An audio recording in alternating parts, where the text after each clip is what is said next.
Hello everyone, welcome to learning Vidya. और आज की वीडियो में हम बात करेंगे DSSB से रिलेटेड एक इम्पॉर्टेंट पॉइंट के बारे में। अगर आप एग्ज़ाम देने जाने वाले हैं या फिर अगर आपको एग्ज़ाम देना है तो आई होप आपकी तैयारियां भी चल रही होंगी।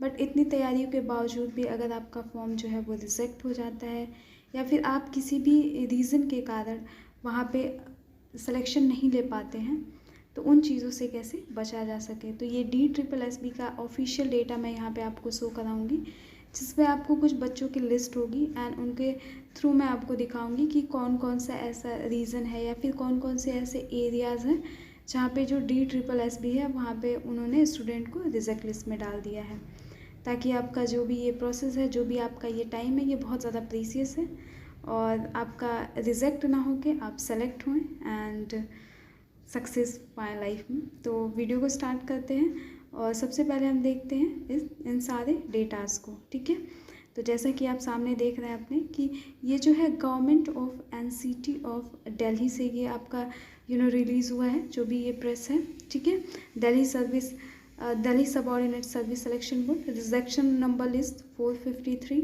ठीक है, और ये जो आपका लिस्ट है ये उन स्टूडेंट का है जिनके फॉर्म को जो DSSB का जो ये आयोग है इन्होंने रिजेक्ट कर दिया है। और इसके बाद इसमें उन्होंने रीज़न बताया है। TGT सोशल साइंस का जो मेल का है ये उन्हीं की पोस्ट है। अगर हम इसमें देखें तो इन्होंने लिखा है कि marks secured in the written examination and after preliminary secured as per the provision of statutory recruitment rule, मतलब जो भी ये आपका डायरेक्टरेट ऑफ एजुकेशन से रिलेटेड आपका ये जो रिक्रूटमेंट आया था एंड जो TGT सोशल साइंस मेल से जिन्होंने भी अप्लाई किया था फॉर्म को, तो उनके फॉर्म की जो रिजेक्ट हुए हैं उनका ये सीरियल नंबर है, रोल नंबर है और रीज़न है। तो चलिए इस पर हम डिस्कस कर लेते हैं। अगर हम सबसे पहला बात करें तो आपको इसमें दिख रहा होगा कि seated after cut off date. ठीक है, मैक्सिमम जो आपके रीजंस हैं वो क्या हैं कि जो सीटेड है वो आफ्टर कट ऑफ डेट। तो इसका मतलब क्या होता है? इसका मतलब ये होता है कि सपोज डैट कि आपके एग्ज़ाम की जो डेट है that is 25 June. Okay, but आपका जो सीटेड का रिज़ल्ट है वो 26 जून को आता है। तो अब क्या होगा कि जो आपका फॉर्म है वो रिजेक्ट हो जाएगा। क्यों? क्योंकि आपने फॉर्म को तब अप्लाई किया है जब आपका सीटेड का भी रिज़ल्ट नहीं आया था।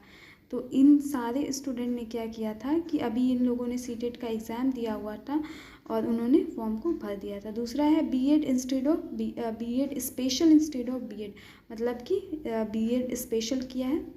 एंड जो थर्ड, अगर हम ये 6 वाले पॉइंट की बात करें, ठीक है, तो ये रिलेटेड है आपका सब्जेक्ट कॉम्बिनेशन से। ठीक है, जैसे अगर आप सोशल साइंस से कुछ रिलेटेड अगर आपने करना चाहते हैं या फिर अगर आप कोई भी TGT मैथमेटिक्स से अप्लाई करना चाहते हैं तो आपकी ग्रेजुएशन में कौन सा सब्जेक्ट था या फिर आपको किस सब्जेक्ट से आप हैं तो आप कौन से पोस्ट के लिए अप्लाई कर सकते हैं, ये बहुत ज़्यादा मैटर करता है।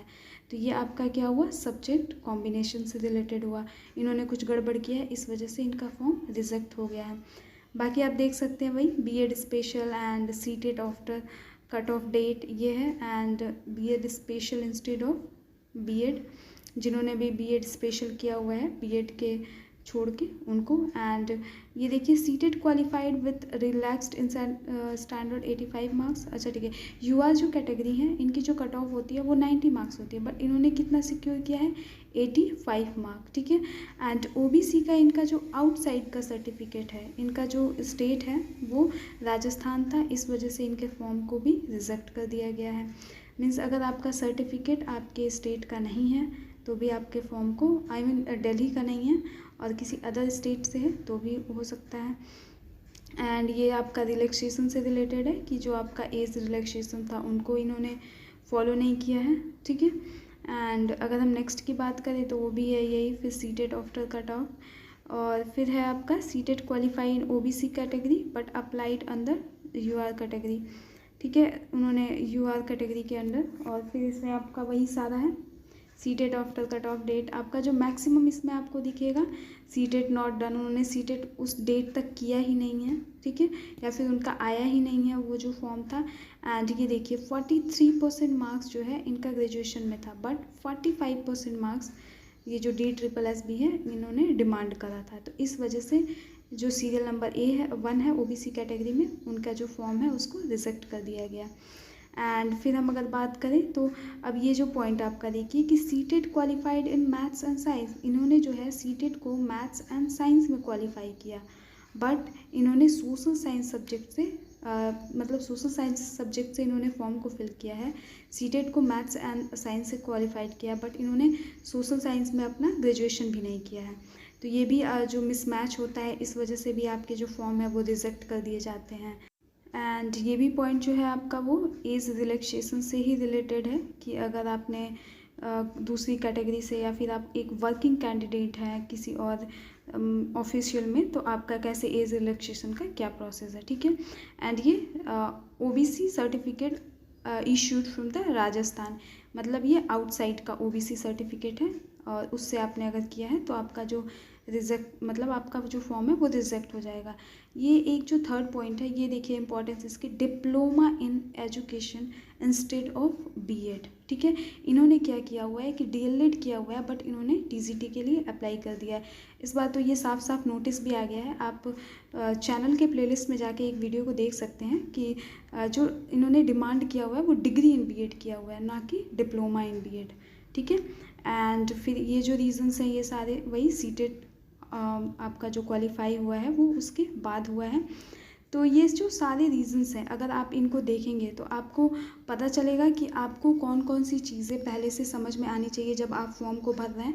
ऐसा नहीं है कि आप रैंडम फॉर्म को अप्लाई करते जा रहे हैं एंड आप अपने एग्ज़ाम की प्रिपरेशन कर रहे हैं, जिससे कि आपको लास्ट में चल के बहुत ज़्यादा झटका लग सकता है एंड आपके सारे प्रिपरेशन पे पानी फिर सकता है। तो इसके लिए आपको अलर्ट रहना बहुत ज़रूरी है एंड चीज़ों को जानना बहुत ज़्यादा ज़रूरी है कि अगर आपने सीटेट किया हुआ है या फिर ये जो एक पॉइंट देखिए कि CTET qualified in OBC category, ठीक है।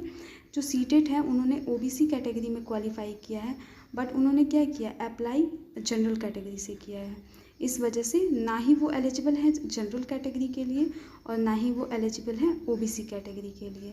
मीन्स आपका कोई भी जो डेटा जितना इसमें है, कोई भी इधर उधर नहीं होने चाहिए, सारे आपके सही हो, तभी आप आराम से इसमें सिलेक्शन पा सकते हैं।